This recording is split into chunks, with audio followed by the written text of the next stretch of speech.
A lot of people who are overthinkers, they demonize this part of themselves that overthinks, but you need to see it as a positive. You need to see it as a strength because if you can think so deeply about a topic, then you just need to apply that to something that is useful. Like the most successful people in the world, they're overthinkers. They think so deeply about the things that they care about, but they have something to apply it to.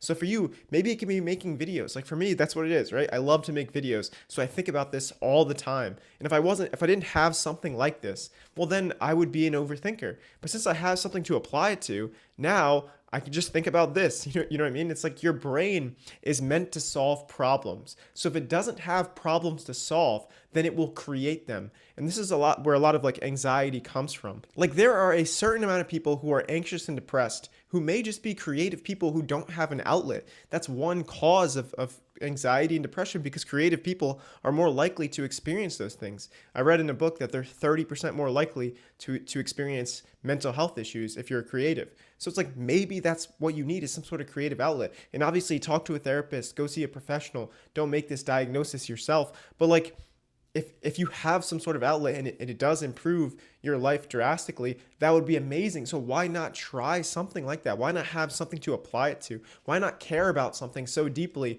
that your thoughts are like just encompassed by this one thing that you're focused on, whether it's making videos or pursuing something, building a business, whatever it is that you want to do, find something and pursue it. Just have the courage to get started. But the thing is, a lot of people, they don't have the courage to get started, and then their mind wanders and they create these problems. And I know this because this is kind of what was happening to me 5 years ago. Like I was dealing with anxiety, and I think a lot of it came from just not having something that I was purposeful in.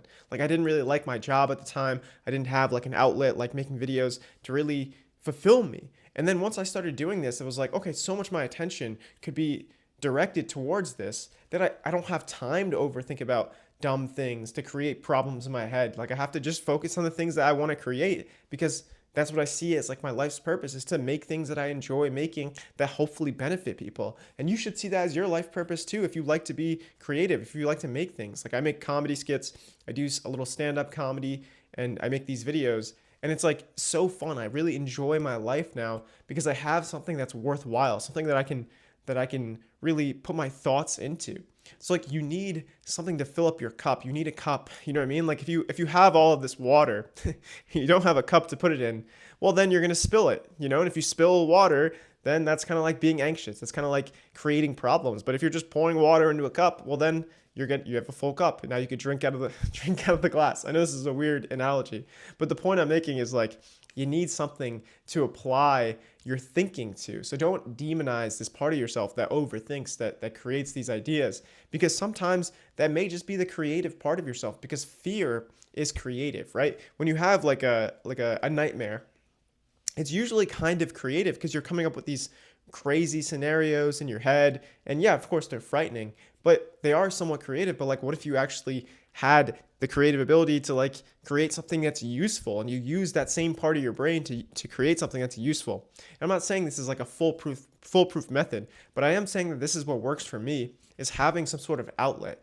So it's like if you don't have that, then work hard to create it. Why not start expressing yourself online? Who cares if it doesn't get amazing views? Who cares if some of your friends think it's cringe? Like that's just part of life. People think what you're doing is cringe. That's part of being a content creator. That's part of just pursuing anything is some people will judge you because if anything is public, people will judge it. But also that's what makes people get value from it is that some people judge it in a positive way. Of course, yeah, some people judge it in a negative way, but some people also judge it in a positive way. Like sometimes I get a comment that said, this video really helped me. So it's like, you have to be able to take on the negatives to get the positives. That's the reason so many people don't pursue this is because of all of the negatives. They overthink it, and then they overthink other things because they don't have an outlet to express themselves. And you really need that. If there's one point I want to get across in this video, it's like, you need some sort of outlet to express yourself, and it will completely change your life once you have that. Because now, with your free time, with your overthinking, you have something to direct it towards. And listen, I'm not saying it's easy to start making videos, to find this thing. It takes time and effort to actually search and figure out what you like to do, and then it takes courage to put yourself out there. So I'm not saying it will be easy, but I am saying it will be worth it. Life's not easy, but it's worth it. Take care.